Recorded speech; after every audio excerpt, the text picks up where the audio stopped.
This is the Live Well and Thrive podcast, hosted by Michael Torchia, health and wellness expert. It's time to shape up, America. Hi, this is Mike Torchia, and welcome to Live Well and Thrive. I have a very special guest, Russell Stewart. You're an amazing guy. You're a patriotic man, and I really love the fact that you are so adamant about creating harmony here in Beverly Hills, but also making sure that we are armed and protected. You do elite security. You have your gun store in Beverly Hills, and you've helped many of my clients not only purchase firearms, but how to properly use the firearms so they're prepared. And I just want to thank you for coming on the show, because there's a lot of things we have to discuss with Beverly Hills, because I had recently invited Mayor Lester Friedman, who's now the mayor of Beverly Hills, to come on and talk. But when he heard that I wanted to talk to him about the UCLA protest, immediately his assistant declined having him come on. So I was quite upset about that. So I wanted your take on it. Why do you think he declined it after agreeing to do it? But when he found out I was going to discuss UCLA protest, why do you think he just all of a sudden declined? Well, first of all, thanks for having me on, and it's really so good to see you. That's a great question. When it comes to these hot political topics, I think we look back to Mayor Friedman's time as mayor 4 years ago. When he was sworn in, we had the pandemic, we had the George Floyd riots, we had all of these, we had the federal election. And I think that there was, in my opinion, a lack of leadership there. I don't know the man personally, but all I can see is what kind of leader is leading the biggest brand in the world of the city of Beverly Hills. And now 4 years later, we have these, incendiary times where you have these protests happening literally just down the street where we are deploying Beverly Hills police assets down there to, assist in the protection of these students. And the fact that he won't come on your program to even discuss his thoughts on it, again, I just truly see as, a leadership flaw. Well, all he had to do was say, Mike, there's only a certain amount I could say. I'd be glad to come on, support the show. Because I've been a resident of Beverly Hills for over 40 years. My business has been here for 40 years. I'm a loyal, resident of Beverly Hills. I wanted to support and welcome him to being the mayor again, and let him know I'm here to any way I can to possibly help him, be supportive. And if he came on and said, we don't really have a plan yet, but we'll try to figure it out, that's all he needed to do. We could have talked about the other things that he plans to do to help the community and keep everybody safe and make Beverly Hills more of a safe haven, because for a while there was issues with vandalism, and even Sylvester Stallone's wife and daughters got approached when they were shopping on Rodeo Drive, got accosted. They tried to actually rob them. And so that's one of the reasons I said I'm out of here. But wasn't just the only reason, but I think the fact that he could have came on and at least said, Mike, I can touch on it, but I have to be careful what I say, because there's a lot of things legally I have to be careful. But at least, come on. He just decided to then decline after agreeing to come on, and he was just supposed to figure out the date. So I just think he just doesn't have the balls to come out here and admit he doesn't have a plan, because he probably doesn't. I had a young man on, Cam Higbee. He went undercover at UCLA for the 2 weeks when they were protesting. He was telling me how actually the faculty were there being pro-Palestine. They were supporting these kids that were taking bats, poles, like using them as spears, beating people, blooding them, pummeling them. And this mayor can't come on and say, hey, we're working on it, but tell us you're doing something about it, right? But what are your take on now that, besides his inability to do anything or say anything, like, Mayor Bass, where is she? Do you see her talking about this at all? No. No, I think that now you're just seeing pure political fear. You're seeing people that are dodging real subjects that could have a political backlash against them, which again just comes down to backbone. It comes down to these are historical times, and leadership needs to shine through. And I don't care what the topic is. If you see things that are wrong, I mean, the fact that October 7th in these people's minds have been completely wiped off the map, and that, as we were just talking about outside, do you have trucks like budget trucks that are backing up with plywood and 2x4s? No one's stopping it. No one is stepping up saying, where is this stuff coming from? How is this stuff, even getting on campus? You have no leadership. You have no voice. These people that are causing these problems have all the voice. But the people that we've elected have not stepped up and said, this is wrong. And again, you get what you pay for. I mean, I was a Rick Caruso fan. I hope that he runs for governor. But as of right now, the performance of Karen Bass, not only when it comes to these protests, but the homeless situation, crime, defunding of the police, illegal aliens who now can become LAPD, across the board, I have just seen a failure in leadership that I don't understand who keeps electing these people. But again, they're getting exactly what they pay for. So I'm hoping that with enough pressure and on shows like this and on other things that we can finally tell these people, going, you are an elected official. We trust you to protect us and be our voice publicly, in the media, in Sacramento, in Washington. Do your job. Well, listen, I love what you're saying, because I was supporting Rick Caruso. Frank Stallone, we met him at Craig's, we bonded, we became friendly, we exchanged information, we would correspond, and Frank and I fully supported his campaign. Unfortunately, Mayor Bass won, but you know what? I said, let me give the woman a chance. She's saying wonderful things. She has done shit. When there was a problem with that fire underneath the bridge, she was right there saying, we got it done, we got the bridge fixed right away, our whole great team put it together. She stands in front of some homeless, and they're supposed to be doing some difference. There's nothing happening with the homeless. She hasn't made a change with the homeless. She wasn't even part of the bridge thing. She just sat there and sat at the chair by the bridge with all the other people lined up, trying to make them look good. It's those guys are breaking their ass, the firemen and all the other people cleaning up the shit, that did it. Not her, but she wanted to take credit. Now we have these, like you said, these people out there illegally, and keeping people on the campus and then keeping students out from coming in and harming people. And she has not said a word. So shame on you, Mayor Bass.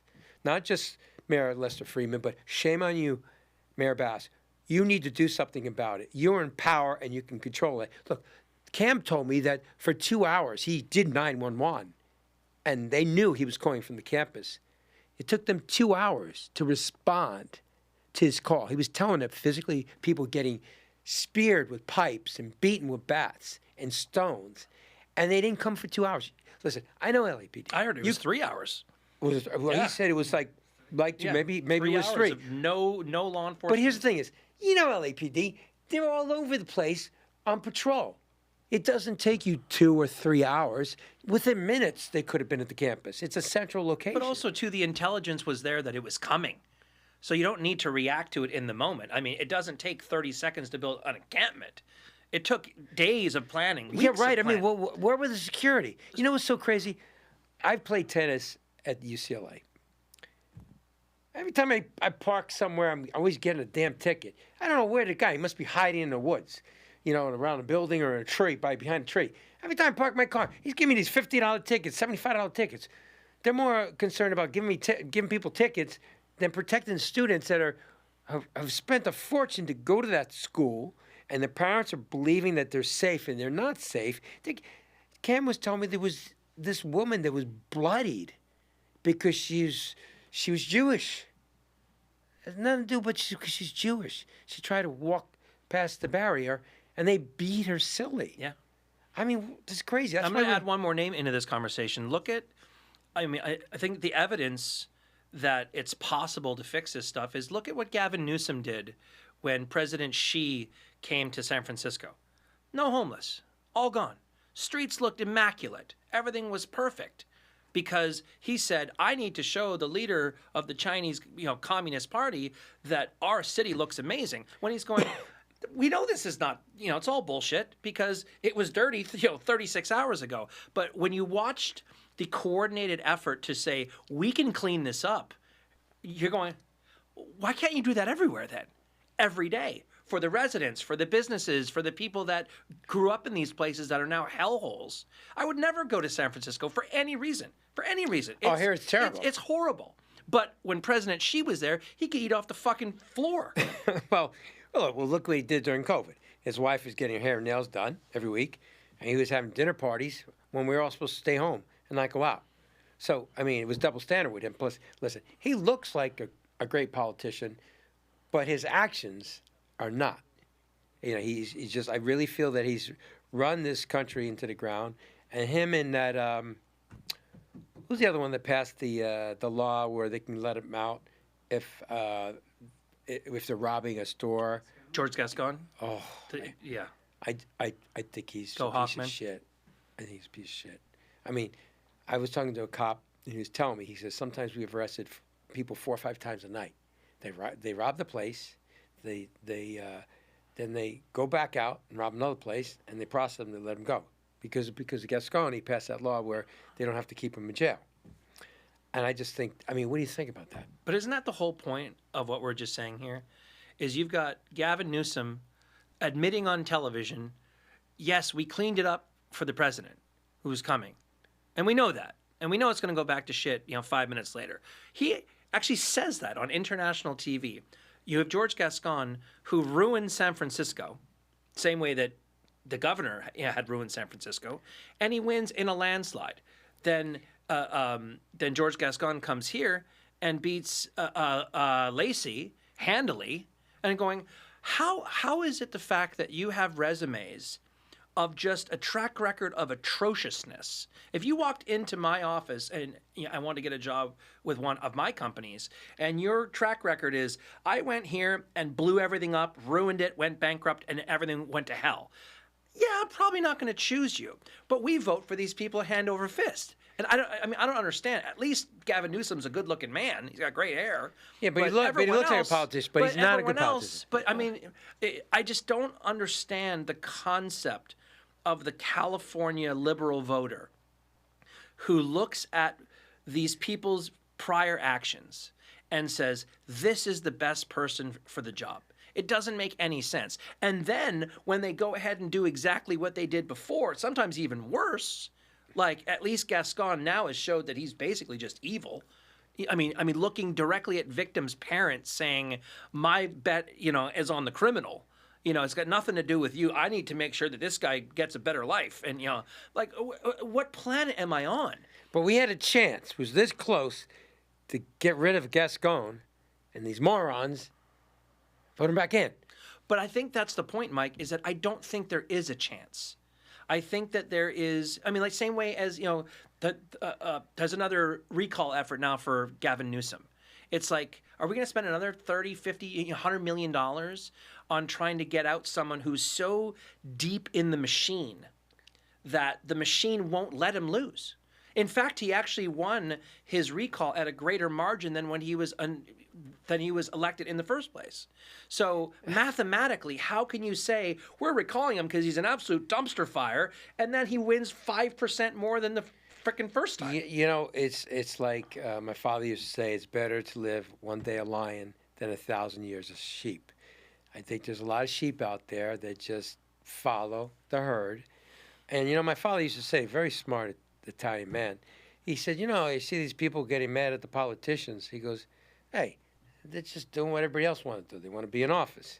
He said, you should be pissed off at your neighbors because those are the assholes that put them in office. So when you're going after these politicians, think about how they got into power. It's the people. Of course. So be mad at the people in the community, which I get. I get it because he's just doing what he wants to do, and people are stupid enough to vote him in and keep them in when it's our neighbors or people in our community that are re-electing these people. Well, it's similar to my race that I just had running for city council of Beverly Hills. If things would have turned my way, I'd actually be sitting right next to Lester Friedman on the council saying, why aren't you going on Mike's show? Because I'm going to go on Mike's show, with absolute zero fear, even as mayor. Even if the city attorney said, it's not a good idea, it's not good for politics, but it's reality. It's how I feel. It's my convictions. And that's, I think, the biggest difference is that these people get into office, they feel a bit of power, they have the title, they get to, you have the mayor jacket on and judge fucking pie eating contests. And then they realize, oh, I don't want to ruffle the feathers. I don't want to, because I see future aspirations. I see state senator or congressman and blah, blah, blah, blah. So instead of fixing the problems, it's let's not be, I don't want to put my face or name on anything. Most of these politicians get in there and they go hide in the corner for 4 years. And then after 4 years, a couple things went well, and then they run for re-election on, look at my accomplishments. I mean, the bake sale was fantastic, and da-da-da-da. I'm like, really? Oh, and that car show, that bullshit car show, that's a big waste of time. I mean, really, it's all the dealers just showing the cars and a bunch of people with these old cars that are not very impressive. And I'm a car guy, but I've gone through it a couple of times. I'm like, why are we blocking off all these businesses when they could be thriving on a beautiful Sunday, on a Father's Day? For sure. They should have something a little more creative than the car show. Have a component of the car show, but have other things that are more fun, more enjoyable for the full experience for the whole family. I requested to take that Cannon Park that's between the Mayborn and the stores here. They have that grassy area. So I wanted to rent that on a Saturday, and I wanted to have the Shape Up America Family Fitness Day, free to the community, in honor of Jack LaLanne. I've been doing it with NBC for years, traveling around the world. Last big one I did was in Washington, D.C. I had 93,000 people show up over a 2-day period. But that's because it was Washington, D.C., and I had this full support of NBC. So I privately, with my company, wanted to put on this Shape America family event. Submitted all the information. I had the girl that does all my planning and logistics keep calling.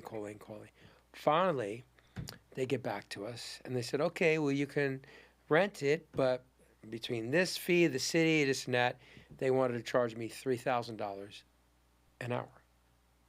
And it would have been from 9 in the morning to 5 o'clock. Okay, and they knew that I was footing the bill. So that's 8 hours. It would cost me about $24,000. Then, the fire department needs this and that. So I said, wait a minute. Maybe can you show me some love? I'm giving a fourth of the area to cancer, the women's cancer charity, Boys and Girls Club, and I listed MS and all the different American Heart Association free booths. And there'll be a demonstration booth, and I had all these celebrities that were going to come. No, you have to pay like everybody else. So here I was trying to do something really wonderful for the community, and they wanted to charge me as if I had some kind of gym company or a product. I said, I'm not selling anything. Nobody's selling anything at all. We are just going to give away massages, adjustments, jazz size classes, boot camp, kickboxing. We're going to have salsa dancing workouts, all kinds of fun stuff. Guest speakers talking about wonderful ways to create a healthy lifestyle. A celebrity chef getting up there to talk about how you can be very creative and you can buy things at Costco and Trader Joe's and organic food, stuff like that. Really good stuff. I had a whole layout and everything beautifully. I showed videos on previous events. Now it's $3,000 an hour. They didn't care at all. They just, hey, it was expensive here. Oh, and they gave me a really hard time. Well, you can have limited loading, unloading, because you can't block traffic, and you can only use this side of the street. You can't use the other side of the street. They made it so impossible for me to do the event. And I just wanted to do something free. And I wasn't asking for free. I just was going to give it free to the community because I'm a loyal resident and a business owner in Beverly Hills, and I wanted to give back. And this is something that's, close to my heart because Jack LaLanne was my mentor. And they didn't give a shit. I mean, I wish you were in the city council because I know you would have fought fiercely to have something like this permitted where they could have maybe given me a reduced rate. But they wanted to charge me like if I was just some guy from a company that was coming in to do an activation to sell product.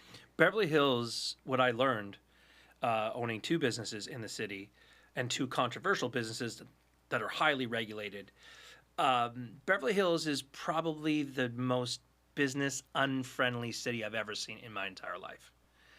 I met with probably 100 different business owners throughout my 5 months of campaigning, and the nightmare stories I heard from, length of time to getting permits, to how do you do upgrades, to regulatory permits going up in price, and business taxes. I even had one woman who had built a health food shop and signed a long-term lease, and then the inspector came after she opened, and the grade angle of her doorway was not up to Beverly Hills code. And she's like, well, but I don't own the building. And she had to shut down and spend tens of thousands of dollars, to this place on Olympic, who said that, same thing, that they needed a traffic flow study, but the business across the street had one and said, it's the same block.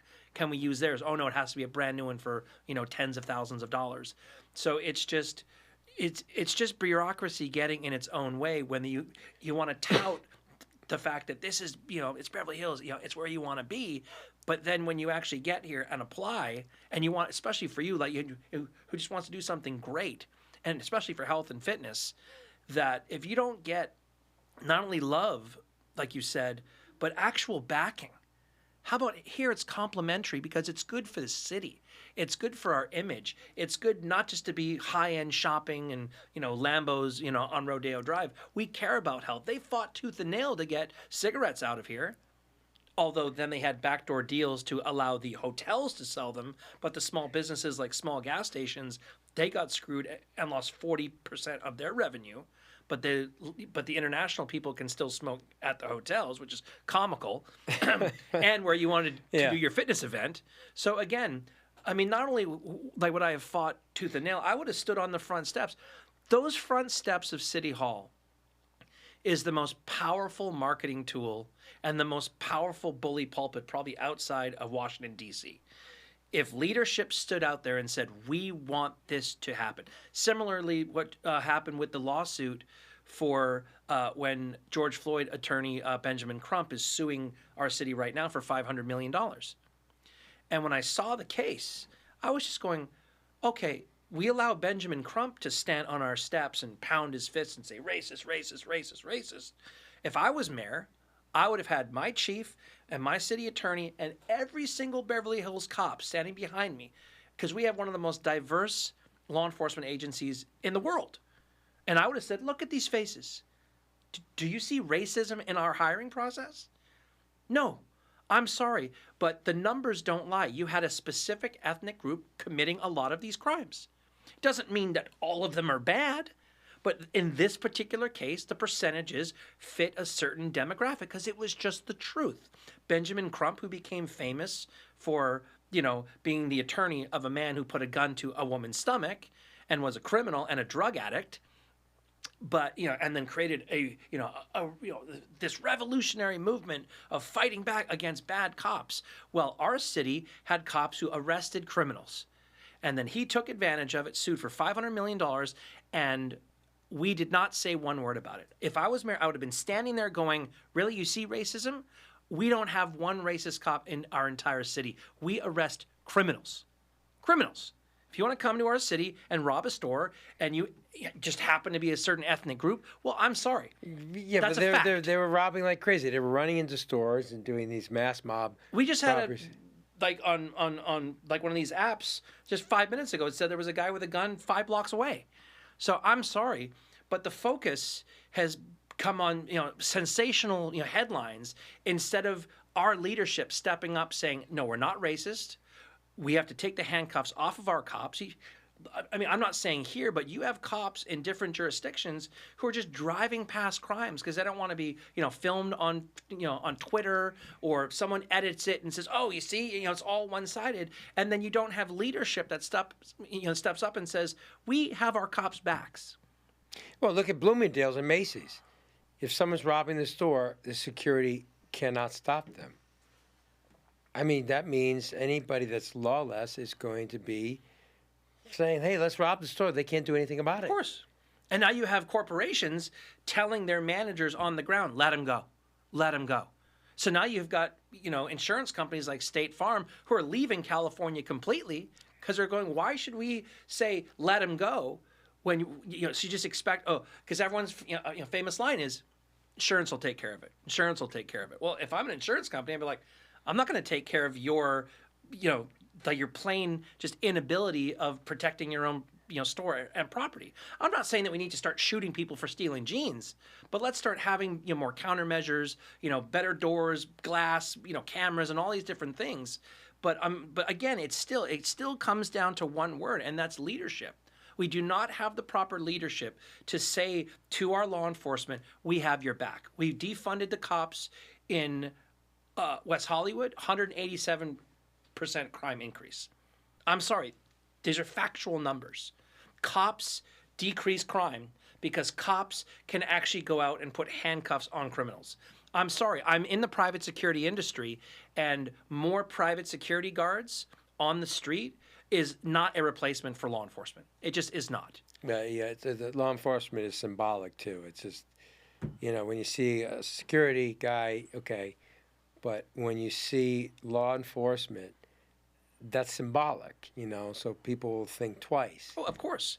There's a reason why that the vehicle code says that security guards cannot be in black and white vehicles, because that's impersonating a police officer. So you're even telling me in the law that security are not cops. There's a legal differentiation between the two.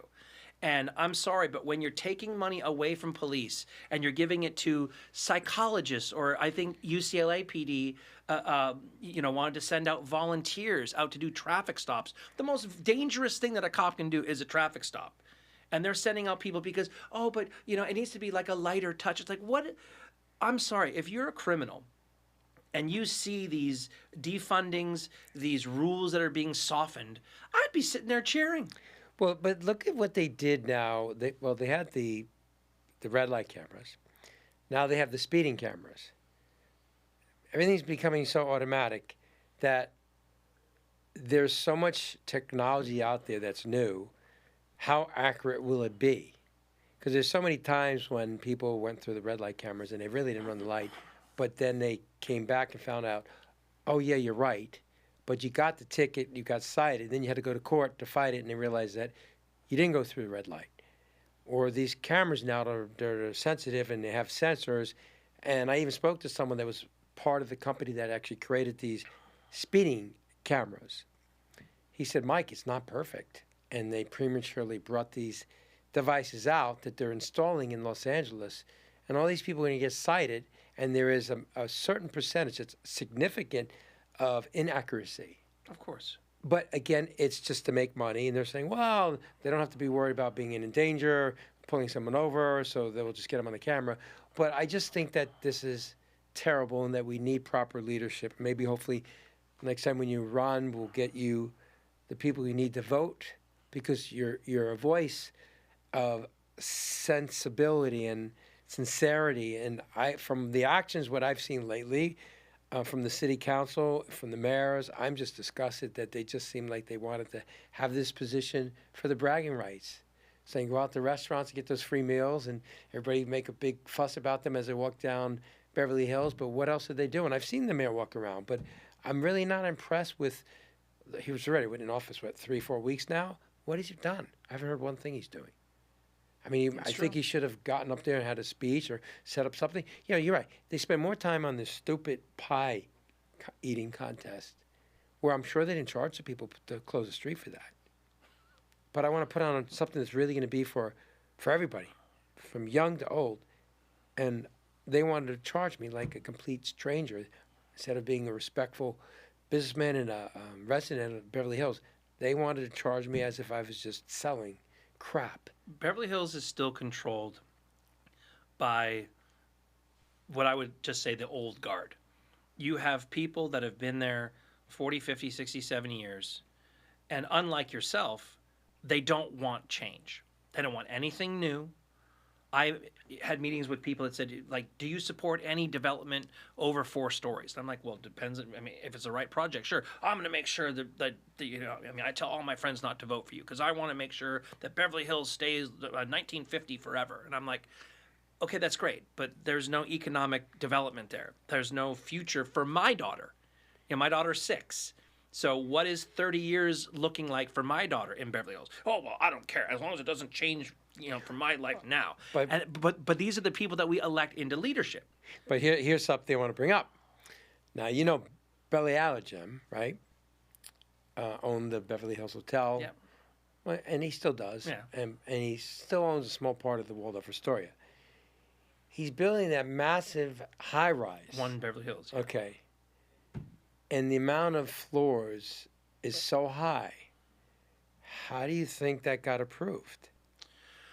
Well, Think about it. I know Benny and I know his family. Benny's been trying to get that approved for a very long time.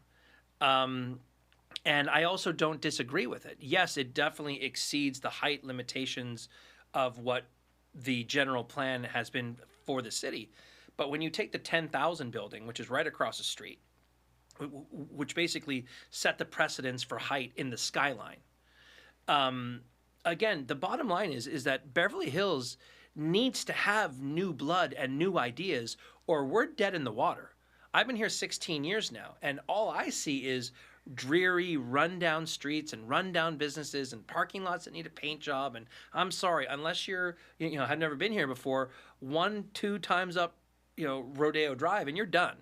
Yeah, it's nothing. It's like there's nothing for anyone under 18 to do. Hence why you've got kids that are just like causing terror everywhere because there's no outlet for my daughters, no outlet for teenagers, there's no outlet for young professionals. Everyone goes to West Hollywood or Century City.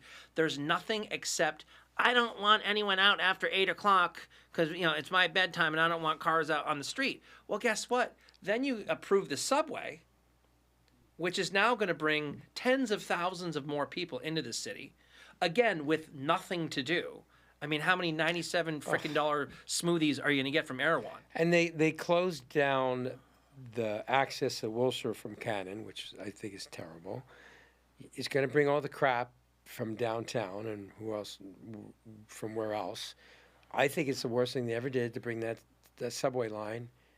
Well, also, too, what people don't talk about, and I tried to talk about on the campaign trail, was we're going to be the terminus station for a very long time. I mean, look at La Cienega Station. It's not even open yet. It's already 9 months late, which means once it opens, the Cannon Drive station could be multiple years late. Then once that opens, now you have the next one, which is in Westwood, which goes right by Beverly Hills High School, which the experts I talked to said that ground's full of methane. So you're already going to have problems going through there. So that means that the Rodeo Drive stop could be the terminus station for a decade.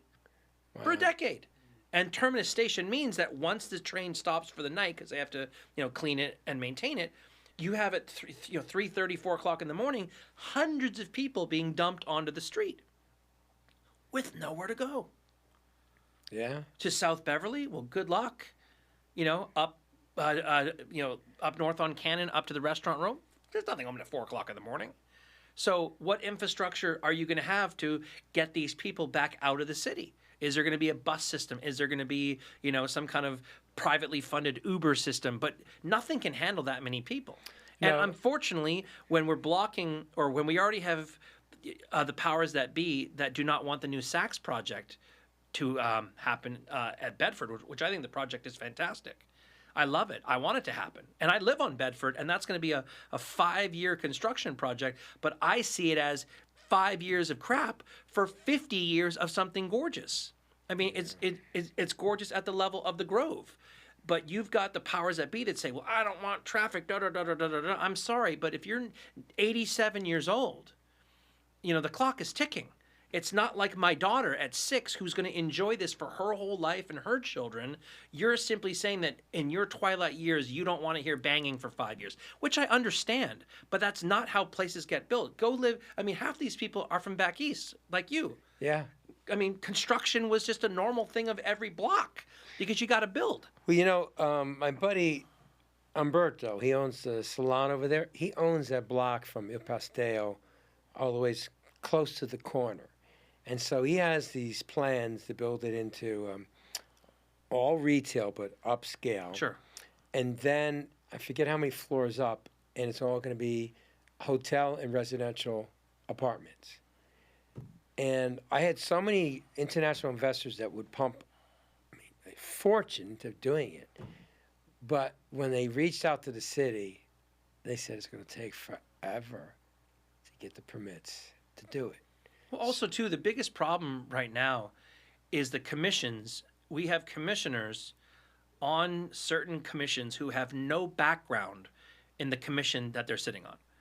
On the planning commission, which is considered the Super Bowl, of the commissions, you have very few people with any construction, engineering, development backgrounds giving their 2 cents, if not 25 cents, on multi-billion-dollar projects that these companies, thank God, still want to play in our backyard. I mean, Cheval Blanc got shut down, which, whether you loved it or hate it, you're talking about, the biggest company in the world right now in Louis Vuitton Moet Hennessy, that if you keep pushing them away, they bought the Lux Hotel, so now they own pretty much most of that block. When you've got the biggest players still saying, we believe in Beverly Hills, and we're getting it shut down by these rogue people who live in our city saying, we'll put up and get millions of dollars raised to fight back because we want to keep our small, quaint village feel, which is fine. But where do you go from there? You cannot then argue, well, how are we going to pay for this and how are we going to pay for that when 60% of the revenue comes from hotel occupancy and da-da-da-da-da. I'm like, but you just shit on a $1.5 billion hotel project from the biggest company on earth who's going to bring in the biggest names from all over. We are losing to Dubai every day. We're getting crushed by them. Oh, yeah. Dubai is fast growing. And I have so many people that have moved there because they're opening tremendous businesses, hotels. It's sexy. It's fun. I was just there last year. I was absolutely blown away. It was just absolutely stunning. And their mission is, we are the best. Come to Dubai. Don't go to Tokyo or New York or Paris or London or Beverly Hills. Come to Dubai. Who cares if it's a 17 bajillion year flight over there? Once you're here, you will experience the best of the best. Wow. I'm sorry, but when I sat down with the people from the Tourist Bureau of Beverly Hills, they even said, our budget to actually market our city throughout the world is not even worth the door handle on a Bugatti in Dubai. So I'm sorry, where are we even serious about what the next generation is going to be like here? I'm sorry, but the name Beverly Hills can only take you so far. Or, saying 90210. Once you get here and you experience, the Beverly Wilshire, okay, great, got a great bar. Or, I saw, a bunch of stores on one block. I'm sorry, but it's boring. The city is boring. And I know this, they know this, but again, as long as they get to live out the rest of their years in this quaint little town, fine for them. But we have nowhere to go. We need to invest in infrastructure. Yep. We need to not kick out these multi-billion-dollar multinational players who are all building in Dubai, but they're right next to something that's also new and also big and also world-class. If Cheval Blanc would have been built, it would have been the flagship building on a pretty dire, dreary street, which means then you would have to do the next one and the next one until finally in 10 or 20 years from now, like Dubai was, 30 years ago was a dirt parking lot. Now it's the greatest city in the world. It took planning. It took time. But, if we don't have that 10, 20, 30-year outlook, which right now we have no outlook at all, like Saks is the only other big player that wants to build something here right now. There's other projects, but at least they're in planning commission doing presentations. You know what? I'm just so blown away because I didn't know there's details on that they've turned down. Run for council, you'll learn all these things. Yeah. But anyway, but I want to thank you because time is up because we have time allotments for each episode. But I want to thank you so much from the bottom of my heart because I can hear in your voice and in sincerity in your eyes that you truly want to make a difference in our community and you want to make sure it's safe and productive for your children and the future community Absolutely. For us. So thank you for that. And I definitely want you to come back and maybe we'll get feedback from Mayor Lester Friedman and see if he maybe has the balls to come on and give us his opinion of what he wants to do with the city and address some of the things you brought up. I want to thank you for watching Live Well and Thrive. And remember, we need your support, so please subscribe. Thank you.